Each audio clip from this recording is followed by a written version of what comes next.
Il y a quelques années, je m'étais occupé de la Pologne. Les gens s'enfuyaient en hurlant. Il y avait des morts, des femmes, des enfants. C'était beau. Hupsch. Et puis quand on a occupé la France, les juifs, les communistes, les PD, tout ça, hop, on raflait, on torturait, on génocidait. Tout ça pour faire le bien. Mais personne n'a jamais voulu me croire. Ah, vous vous rendez compte? Pauvre petit Castaner. J'avais eu un caméscope Natachi. Ah là là, si vous aviez eu les médias. Heil Castaner, Heil Castaner, Heil les médias. Caméscope Natachi contre la mémoire qui s'enfuit. Caméscope Natachi contre la mémoire qui s'enfuit. Caméscope Natachi contre la mémoire qui s'enfuit. Nous savons très bien. Je veux dire que nous savons très bien qu'avant nous, des sondes étaient parties pour la Lune, et s'étaient posées sur la Lune avant notre mission. Et d'ailleurs, c'était très bon pour nous de le savoir, parce que les informations ainsi recueillies ont été très utiles. Et d'ailleurs, je ne suis pas du tout sûr. Et d'ailleurs, j'enchaîne vite fait, parce qu'en début d'interview, de cette interview de Lina, dans les 20 premières minutes, 30 premières minutes, il te raconte que quand ils sont arrivés près de la Lune, ils se sont rendus compte, les sondes ne les avaient pas informés de ça, que en passant au-dessus des mers lunaires, il y avait des trous de gravité.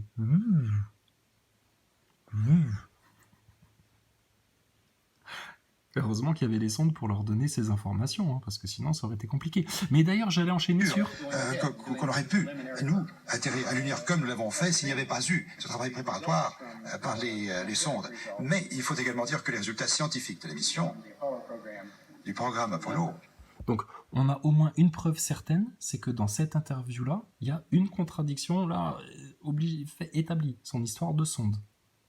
Sans les sondes, ils n'auraient pas pu y arriver. Tout n'est pas automatique et heureusement qu'il y a eu des pilotes, il faut des hommes, parce que pour faire des prélevés, quand même, la machine, elle ne peut pas tout faire. Et puis t'imagines si la machine, elle te fait atterrir sur un caillou et puis que ton module, il se casse la gueule. Ah, t'as l'air d'un con. Non, il fallait qu'il y ait des pilotes à l'intérieur.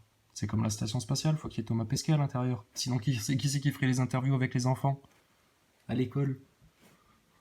Il y aura des interviews, si on remet les enfants à l'école, des interviews avec Thomas Pesquet, confiné, qui expliquera l'espace aux enfants, la science, qu'il faut bien écouter la maîtresse. Il y aura ça, parce que s'il y a, nous on veut venir, les parents, on veut être présents. Ah ben vous ramenez du LGBT dans les écoles, on veut être au courant. Vous ramenez des médecins, vous leur posez des masques, vous leur prenez la température, et puis pourquoi pas des tests aussi tant que vous y êtes à l'école, mais vous êtes malade ou quoi? Et puis demain le vaccin à l'école directement? Mais là tu rêves mon grand. Macron, c'est ça qu'il a commandé pour le Père Noël, Pépé Rothschild? Bah tu vas lui dire qu'il aura pas ça comme cadeau. Ah non, il aura un godet d'eau et un bout de pain sec. Le vieux Pépé là.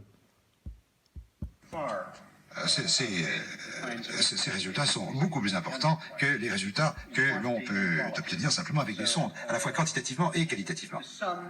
Certes. Donc au fond, avec des sondes, à la fois quantitativement et qualitativement.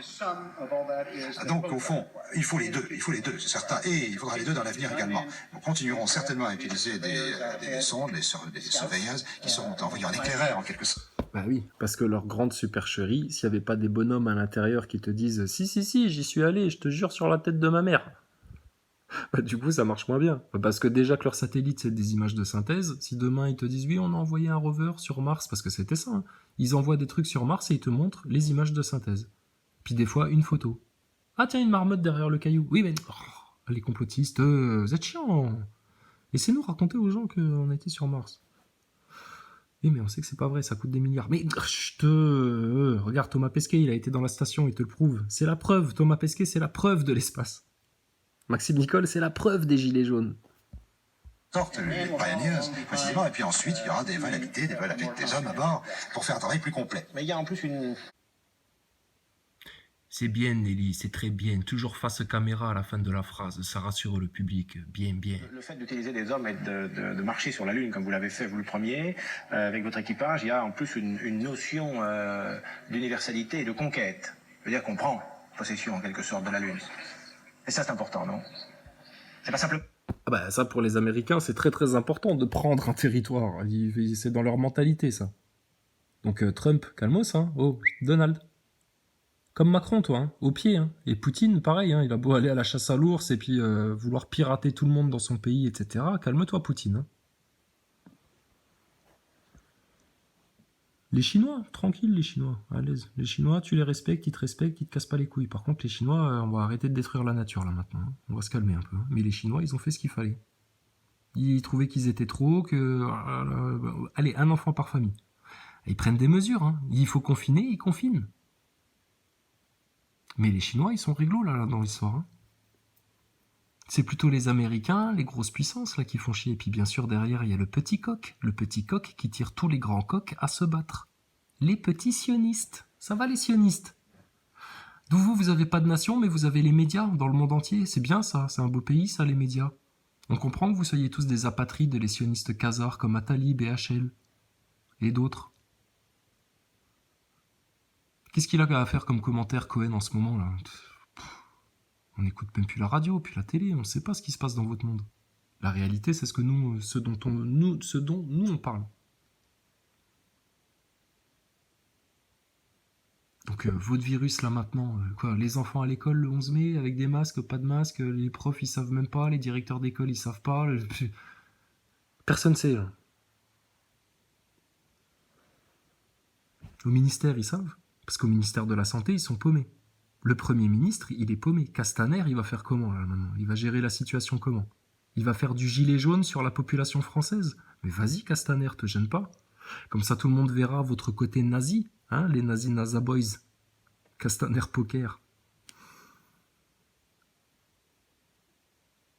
Et les médias, ils sont pas capables de laisser la parole s'exprimer comme ça en France. Mais qu'est-ce qui vous fait tant peur dans les médias? C'est incroyable. Le moindre soupçon de vérité, le moindre cheveu de vérité, vous êtes terrorisés, là. Vous faites vos Pascal Pro, là. Vous routez le crief, là. Ça rue dans les brancards. Envoyez la pub, envoyez la pub. Ça, on l'avait vu pendant les Gilets jaunes. Il y avait un mec, il était venu, il avait eu le micro dans la rue, tu sais. Genre, ouais, ben moi, mon problème, je veux parler, c'est la dette. Parce que les Rothschild, machin, bah, la dette. Brrr. Dès le début du mouvement, hein, Maxime Nicole, il était peut-être sur le plateau ou un autre, il baissait la tête. Hein, puis les journalistes, ils ont dit oui, bon bah on va pas parler de tous les sujets tout de suite, là, on va attendre un peu. Alors quoi d'autre? Ouais, moi, les vaccins. Alors les vaccins, il y a 11 vaccins, ça c'est hors de question. Les gilets jaunes. Hein. De quoi on parle en ce moment là? Des vrais sujets. Qui est-ce qui a détourné les gilets jaunes des vrais sujets? Ben tes 5 pantins acteurs de crise, les mêmes acteurs que tes connards d'astronautes. Non, là, pareil, c'est une nation, c'est un homme, c'est... Oui, bien sûr. C'est quand même, n'est-ce pas, atteindre l'objectif, c'est important pour l'homme, c'est important pour l'humanité, c'est important pour l'espèce.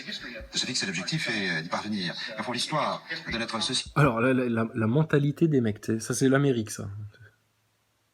L'humanité, elle n'existe qu'en envahissant d'autres territoires, en plaçant son drapeau. J'ai planté ma bite, voilà, j'ai planté mon phallus, je suis content, je suis un bonhomme, je suis un astronaute. Non, t'es un acteur. Tout ça, c'est fait en studio, c'est bon, stop. Terminé l'histoire, là. Defa 14, ça lui plaît pas, Stardust non plus? Bah les gars, vous irez faire 15 jours en maison de repos s'il faut pour avaler la chic, mais là maintenant, nous, on va pas permettre à nos enfants d'avaler encore de ce plat empoisonné, là. La société c'est une longue série de réussites, de réalisations. Chaque fois un défi, on relève un défi, et chaque fois on parvient à se surpasser soi-même. Et au fond, c'est ça la clé même. Alors, se surpasser soi-même, un défi, etc. Mais qu'est-ce qu'il y a eu comme défi comme ça dans l'humanité? On se surpasse soi-même, c'est des bien grands mots, ça. C'est des concepts à la BHL, c'est de la philosophie pour magazine de coiffeurs, ça. Rien contre les coiffeurs. Hein. D'ailleurs, après le confinement, il faudra qu'on se voit, les coiffeurs. Putain, on se fout de votre gueule. Bon, bref. Eux, ils se foutent de votre gueule, vraiment. Hein. Nous, c'est gentil, tu vois. De quoi on parlait? Bah ouais, mais vous suivez pas. Vous suivez pas, les mecs, c'est ça le problème. Alors, les défis, se surpasser soi-même, etc. Bah alors, se surpasser soi-même, ça veut dire surpasser ses illusions, ses certitudes, son ego, ses mensonges, ses péchés, monsieur Neil Armstrong. Et puis, alors, les défis, et donc quoi d'autre derrière? Parce que là, j'ai l'impression d'être au Far West, là, ça y est. J'ai envie de prendre un cheval et d'aller galoper dans les mers lunaires. En faisant attention avec le cheval que, il trébuche pas à cause des failles de gravité. De la réussite de notre espèce. C'est le symbole d'ailleurs de notre réussite et ce sera toujours important pour l'homme. Lorsque ça ne sera plus important pour l'homme, c'est que l'homme ne sera plus rien. Voilà, donc quand ce sera plus important pour l'homme de conquérir, de se disperser, l'espèce, De notre espèce. C'est le défi, chaque fois on parvient à se surpasser soi-même, et au fond c'est ça la clé même de la réussite de notre espèce. C'est le simple. Alors la réussite de notre espèce, on se surpasse. Oui, bah là on va se surpasser, ta crise économique, ta guerre mondiale, votre crise de foi, de paradigme globuleux, viral, nouvel ordre mondial, bah ça, c'est bon, bah, vous allez le vomir un bon coup, et puis voilà. Puis on va se dépasser soi-même. Très bien. C'est blindé ça. Ça c'est blindé ça. Que dalle. Symbole d'ailleurs de notre réussite, et ça sera toujours important pour l'homme. Lorsque ça ne sera plus important pour l'homme, c'est que l'homme ne sera plus rien. Voilà, bah, ça tu le comprends comme tu veux, hein, dans un sens ou dans l'autre. Mais bah, effectivement, si positivement, si tu arrêtes de vouloir te surpasser et puis de vouloir te dépasser, bah, tu ne seras plus rien. Par contre, dans leur langage d'Amerloc, astronaute de la NASA, NASA, là, ça veut dire dès qu'on arrête de conquérir un territoire, d'aller poser notre drapeau sur la Lune, etc. Bon, ça sert plus à rien. Hein. Et quand tu as une réflexion historique sur les choses, le fait que eux soient allés sur la Lune, les Américains, ça a justifié qu'on les laisse envahir n'importe quel pays par la suite. Dans l'inconscient des gens, c'était acquis. Tout leur appartenait car ils avaient mis un drapeau sur la Lune. D'aller poser notre drapeau sur la Lune, etc. Bon, ça sert plus à rien. Hein. Je veux dire, si on peut pas les taper sur la gueule des Chinois parce qu'ils nous ont collé la ch'touille, là, au coronavirus, et puis que les médias, ils ont bien appuyé la psyop, etc. Et là, maintenant, ils culpabilisent les Chinois au taquet pour pousser à la guerre au saké. Ça va, l'homme blanc? Oh, tu vas te détendre un peu, toi. Mais l'américain, l'européen, quoi. Mais ça, c'est pas tant les peuples. Hein. C'est leur élite, là, ceux qui leur imposent les tendances alimentaires, les tendances médicales, les tendances scientistes, les tendances commerciales, les tendances musicales, les tendances hollywoodiennes, les tendances Disney.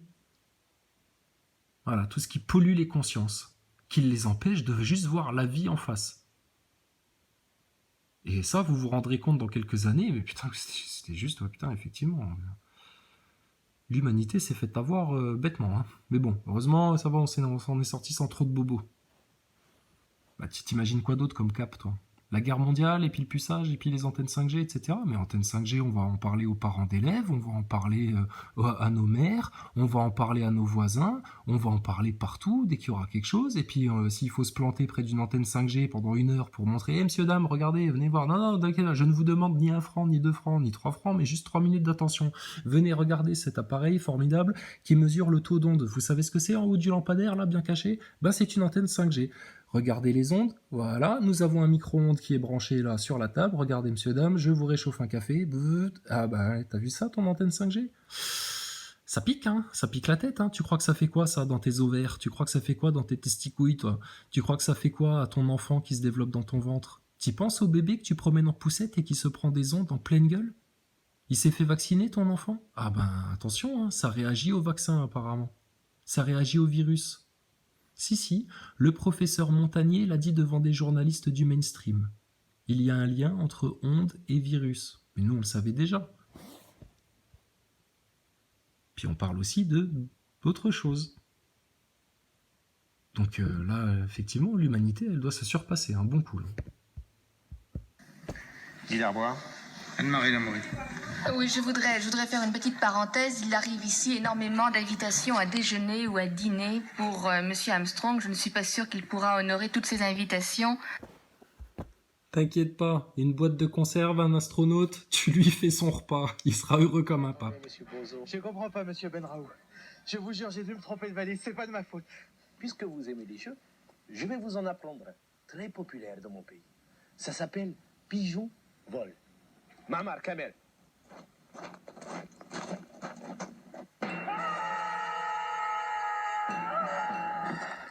Coupé. Elle est bonne. Moi, après chaque cascade, pour reprendre des forces et me décontracter, je bois Clipton Yellow, un thé pour nous, les cascadeurs. Encore un peu de thé, Pierre? Oui, merci. Clipton Yellow. Non mais je sais ce qu'ils ont fait au gouvernement en fait. C'est Castaner, il avait le sentiment de pas avoir assez merdé le boulot que Macron lui demandait. J'allais dire François Boulot. Putain, t'imagines François Boulot président un jour? Ah, tu les coupes la tête sur place. Devoir du serviteur du roi de France et du peuple de France. Mais oui, bien sûr. Mais non, t'inquiète pas, boulot. Oh là, on n'a pas besoin d'une épée pour te calmer. Regarde, tu te déplaces pas sans tes gardes du corps, toi. Espèce d'acteur. Donc, Macron. Donc, non, Castaner. Comme il n'avait pas assez foiré le boulot pour Macron avec les gilets jaunes, hein, que ça s'était pas assez vu que c'était fait exprès de laisser rentrer les casseurs, enfin, de tout le merdier des gilets jaunes, là maintenant il réitère avec le virus. Hein, ça se voit pas assez que c'est une dictature, alors Castaner il vient et il fait attestation, les flics, machin, sur tout le peuple français. Virus, ici, virus. Oui, mais vous mentez sur les chiffres. Oui, mais c'est la panique, il faut geste barrière, geste barrière. Eh mais oh, calme-toi. Fais une partie de poker, Castaner. Tu fais all-in là dans le plan du nouvel ordre mondial, t'es sûr? Tu veux tout miser là-dedans?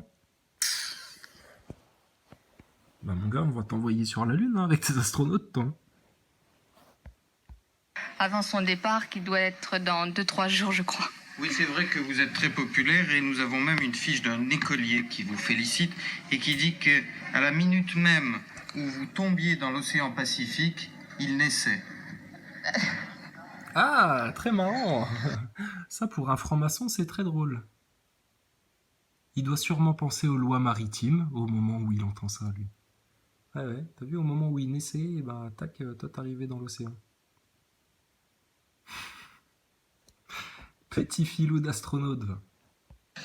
Il y a un certain nombre de questions qui viennent sur Dieu. On voudrait savoir, avant votre départ, si vous croyez en Dieu, et depuis que vous êtes revenu, si ça a modifié quelque chose dans vos sentiments religieux.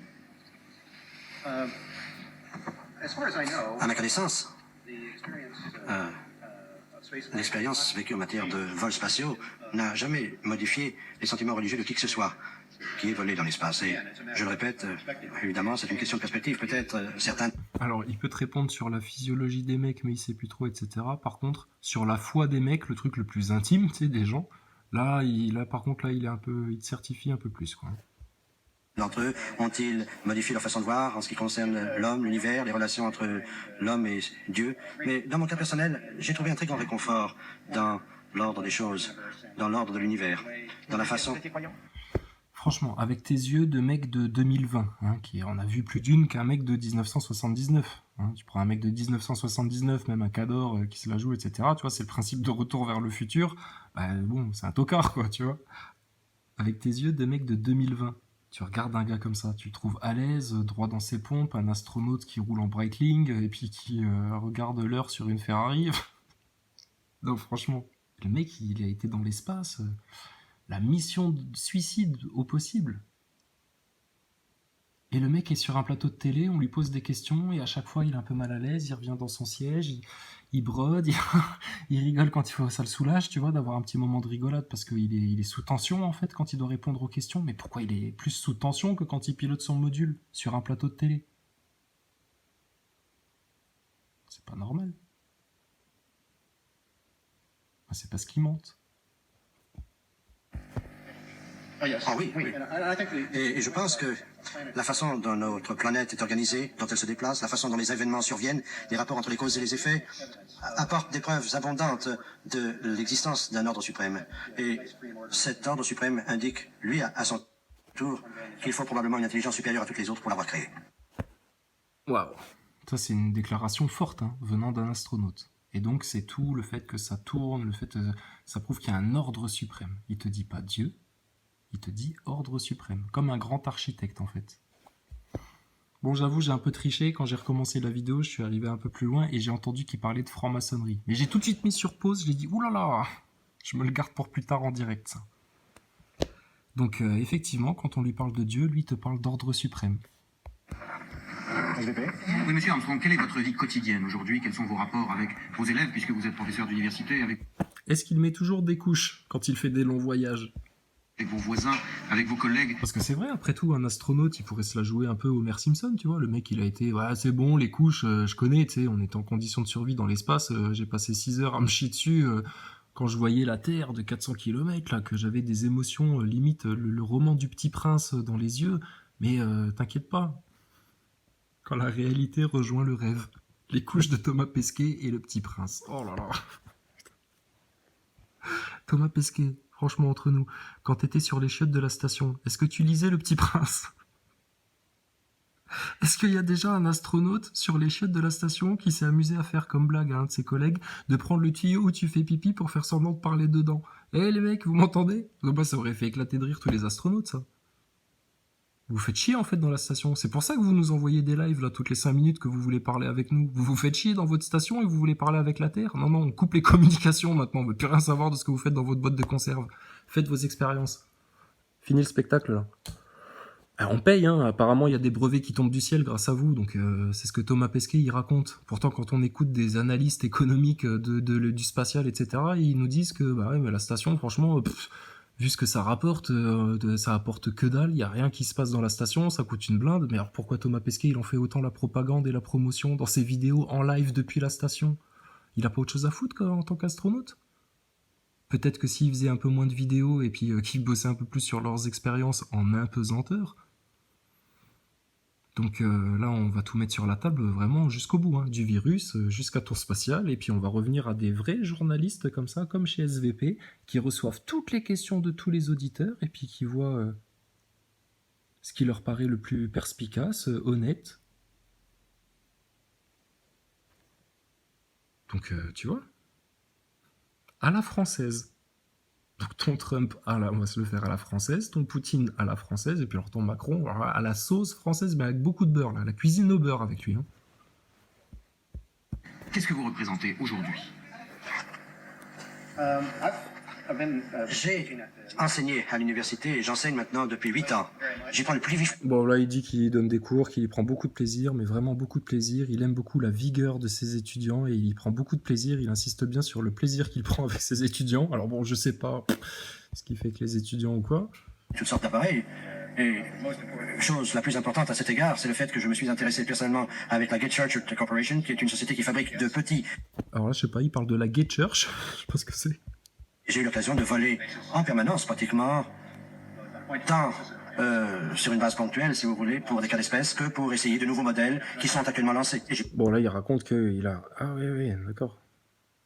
Des modèles qui sont seulement lancés, ok. Bon, il raconte qu'il a été pilote, etc., machin. J'y prends le plus grand plaisir. Bon, la grande classe, hein, il y prend le plus grand plaisir. Hein, il prend du plaisir dans tout ce qu'il fait. Sauf dans les interviews où il se sent super mal à l'aise et il a envie de partir. Est-ce que vous êtes un homme important, je veux dire, reconnu officiellement comme tel? Est-ce que, par exemple, vous, vos collègues astronautes, le gouvernement vous a versé une pension ou une retraite avant la lettre vos collègues astronautes? Que pour essayer de nouveaux modèles qui sont actuellement lancés. Et j'y prends le plus grand plaisir. Est-ce que vous êtes un homme important, je veux dire, reconnu officiellement comme tel? Est-ce que... T'as vu? Dès qu'il a entendu la traduction de Important Man, hop, il est revenu en avant et puis il a pris une autre position, tu vois. Là, il a profité qu'on lui dise important. C'est des subtils manipulateurs, c'est des francs-maçons, c'est des mecs qui ils connaissent, tu vois, ces trucs-là. Donc, il profite du moindre mot comme ça. Homme important, il prend une position d'homme important pour de nouveau s'imposer dans l'interview. C'est ça leur formation, en fait. Par exemple, vous, vos collègues astronautes, vous êtes un homme important, je veux dire, reconnu officiellement comme tel. Est-ce que, par exemple, vous, vos collègues astronautes, vous êtes un homme important, je veux dire, reconnu officiellement comme tel. Est-ce que, par exemple, vous, vos collègues astronautes, le gouvernement vous a versé une pension ou une retraite avant la lettre pour honorer votre exploit? Ou est-ce que vous êtes... Ah merde, on parle d'argent, ça me gratte le front. Comme tous les autres mortels, un fonctionnaire comme un autre. Eh bien... Je ne suis pas certain que le citoyen moyen est un mortel comme les autres, est l'expression qui convient. Je ne jouis d'aucun privilège particulier. Je ne touche pas de prime de retraite anticipée. Pourquoi t'as l'air d'un politicien qui doit répondre sur ses emplois fictifs, là? Calme-toi, on va pas te faire un contrôle fiscal. On te demande juste si tu touches une retraite en tant qu'astronaute, parce que t'as pris des sacrés risques, hein, quand même. Hein. Ça mériterait un gros pactole, hein. Thomas Pesquet, je crois que tu te fais un peu arnaquer sur ton contrat de travail. Tu serais pas un peu acteur? Parce que la prime de risque, elle est pas élevée chez les astronautes. Hein. Vous êtes encore plus mal payé que des pompiers, en fait, au final. Ni de pension de la part du gouvernement. Néanmoins, nous avons été amplement honorés par le gouvernement et par d'autres organismes. Pas tellement, si vous voulez, nous, en tant qu'êtres humains, mais en tant qu'êtres qui représentent et personnifient le succès d'un projet. Et nous avons été, en quelque sorte, la représentation de centaines de milliers de personnes qui ont, elles aussi, contribué à ce succès. Et je constate que c'est là une chose qui est largement suffisante. Voilà, C'est suffisant d'être une idole internationale qui monte une propagande depuis des décennies. Enfin là, c'est la première décennie. Là. 79, il fête les 10 ans, c'est bon, ça tient toujours. On est parti pour au moins 40 ans comme ça. SVP. Oui, monsieur Armstrong. Étant donné ce que vous avez dit des hommes politiques et de votre propre vision, ou de votre nouvelle vision de notre planète, est-ce que vous n'êtes pas tenté par une carrière politique, demandent les téléspectateurs français? Ah oui, alors c'est parce qu'il avait dit, oui, tous les hommes politiques devraient aller dans l'espace, ça offre une vision du monde, machin, enfin bref, un discours universaliste, hein, de la NASA, bien entendu, comme Disney. Et puis, là alors, si vous avez une nouvelle conscience là qui vous permettrait de voir les choses autrement et puis d'améliorer les choses, pourquoi vous lancez pas dans la politique pour dire à tout le monde, oh, fermez tous vos gueules, nous on a été dans l'espace, on a été sur la Lune pour vous, on a planté un fucking drapeau américain sur le sol de la Lune. On aurait pu y claquer, là, sans revoir plus personne, la pire des morts. La pire angoisse. On est revenu. Pas grâce à l'automatisation. Non, parce qu'on a un petit peu piloté aussi, nous. Donc, remerciez-nous. Parce qu'on a en plus une nouvelle conscience depuis la Lune. D'avoir vu la Terre en tout petit. Comme sur les photos, à peu près, ouais, mais sans les étoiles. T'enlèves les étoiles. Et donc, on est revenu, et là maintenant, écoutez-nous. Ils pourraient faire ça. La NASA, sauvez-nous. Vous êtes capable de transformer le caca en eau très très bonne à boire pour faire le café de demain. Ayez pitié du peuple qui se meurt dans la crise économique et les antennes 5G. Ouh, la NASA, sauvez-nous. Donc, où on en était avec ton Neil Armstrong? Les téléspectateurs français. Le monde politique et les astronautes. Étant donné que Ronald Reagan est capable d'être politicien, George Bush aussi, Sarkozy, n'en parlons pas, Macron, oh là là, la folle du théâtre. Qu'est-ce qu'on fait avec ces gens-là? Donc ton astronaute, franchement, politicien, non, attends, c'est comme si tu demandais à un employé de la mafia s'il voulait devenir le parrain. Il va te dire quoi? Il va te dire, non, attends, chacun son boulot là, oula. Moi déjà je participe au truc, c'est déjà assez lourd à porter, me demande pas de faire partie des organisateurs, hein. Mais t'inquiète pas, à la fin ils ont tous des postes, tiens, toi tu deviens prof à telle université, hein, tu leur parles que du globe, hein, s'il y a un gogol qui vient te parler de Terre plate un jour, ou de voyage dans le temps,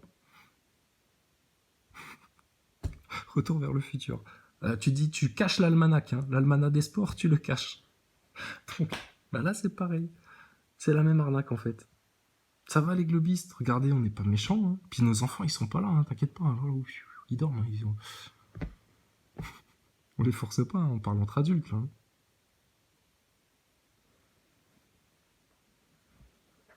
Donc on fait quoi avec Macron? Regarde, tes astronautes, on les déboîte. Tes acteurs de crise, on sait pas où ils sont, là. Ils sont enterrés dans un terrier, là. Puis les solutions en France, c'est quoi? Là, t'as une grosse pelote de laine, t'as plein de gros nœuds, etc. Tu défais tous les nœuds, paf, tac. Bon, monsieur Macron, on en est où alors? Les médias en France, qu'est-ce qu'on fait? C'est un petit pays, la France, hein. Mais c'est un petit pays qui peut avoir une grande résonance. Ils sont où les diplomates français, là, pendant que les Américains et les Chinois, ils sont en train de se faire tirer par la tignasse des cheveux, là, par les sionistes, les Khazars et les NASA Boys. Et puis, monsieur Rothschild en France, présentez-vous devant le peuple, vous êtes qui, là? Vous êtes qui? BHL, c'est qui? C'est un représentant politique? Mais qu'est-ce qu'il fait depuis des années en France, ce mec-là? Et les médias, ça vous interpelle pas, un mec pareil? Déclenche des guerres en Libye, il appelle Sarkozy, allô, ouais, vas-y, envoie la sauce, envoie la purée, on a tout arrangé avec les rebelles. Et il fait le même coup en Ukraine. C'est bon, les nazis sont en place. Ah, ils ont pris le bureau de force, ils ont éclaté la tête de tout le monde. C'est bon, l'Ukraine est libérée. Vive l'Europe. Merci BHL. Quoi d'autre encore? Attali, lui, c'est le nouvel ordre mondial. Et puis Clesser, putain, comme s'il t'ouvrait les portes de la morgue. Hein. Oh la vache, Attali, quoi.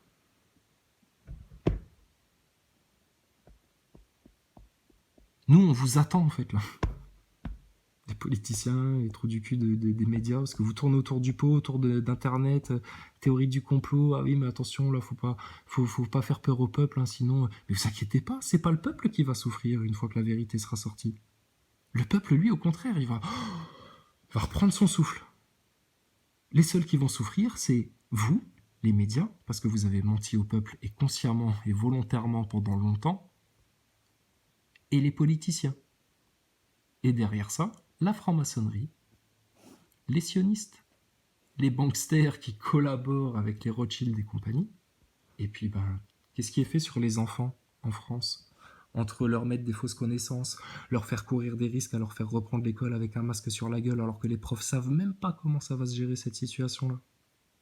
Qu'on nous promet un vaccin derrière, une deuxième vague, une troisième guerre mondiale. On fait quoi après? On fait le 5, le changement direct? Vas-y, Christine Lagarde, allez hop. Viens ici, toi. Au nom de la France, t'as été dirigé le FMI. Mais tu veux une tarte dans ta tête que ta moumoute toute grise, elle décolle, là? Non, on n'est pas pour frapper les femmes, c'est de l'image et de l'expression, t'inquiète pas. Mets-toi assise, Christine.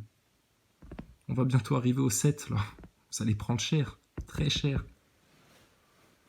Le peuple, il n'est pas responsable de ça, hein. Le peuple, il s'est fait salement manipuler, donc... Là, après, la responsabilité, c'est chacun avec son orgueil, machin, etc. Mais t'inquiète, ça va passer, ça. Par contre, pour eux, ça va pas passer. Non, je n'y ai jamais songé. Je n'ai jamais été attiré par l'idée de faire une carrière politique. J'admire faire une carrière politique. C'est ça. Non, oula, surtout pas. Je n'y ai jamais songé. Je n'ai jamais été attiré par l'idée de faire une carrière politique. J'admire...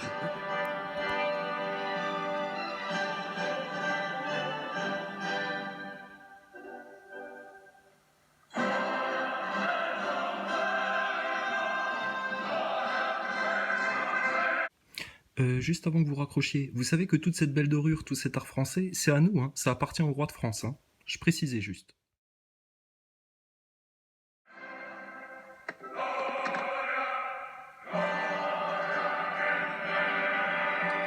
Chez nous, à la BNV, nous avons le pouvoir d'écraser un œuf. Regardez.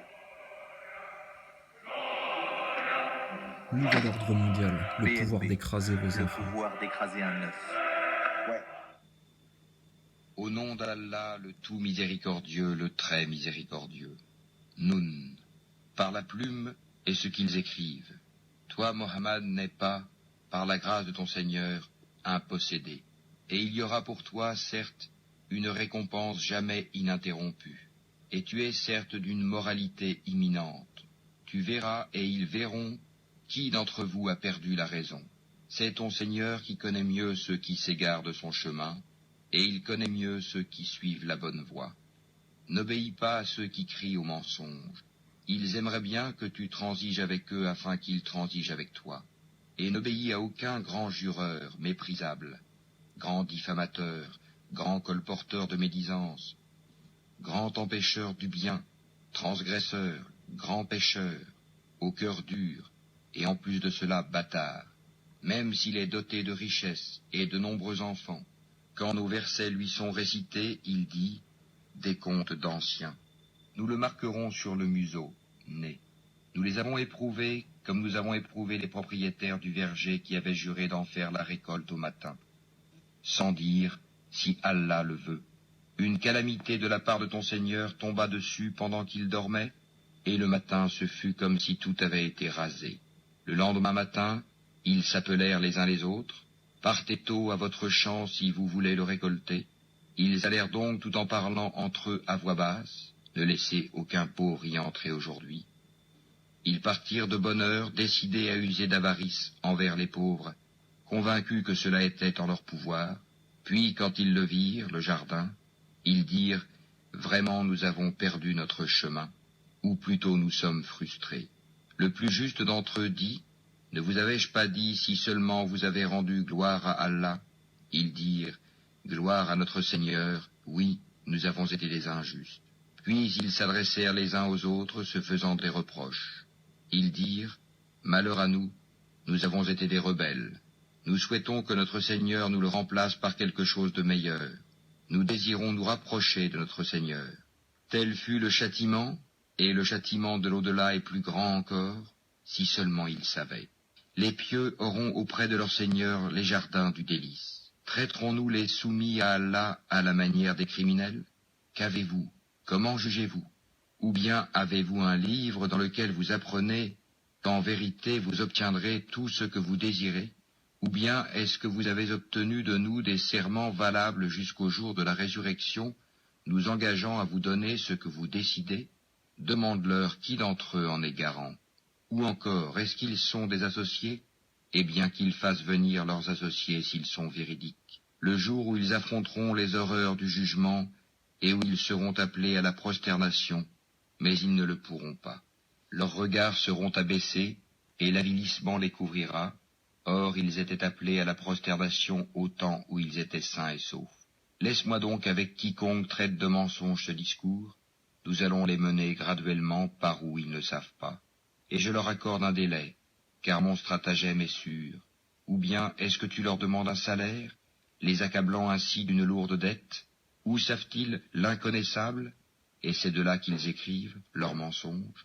Endure avec patience la sentence de ton Seigneur, et ne sois pas comme l'homme au poisson, Jonas, qui appela Allah dans sa grande angoisse. Si un bienfait de son Seigneur ne l'avait pas atteint, il aurait été rejeté, honni sur une terre déserte.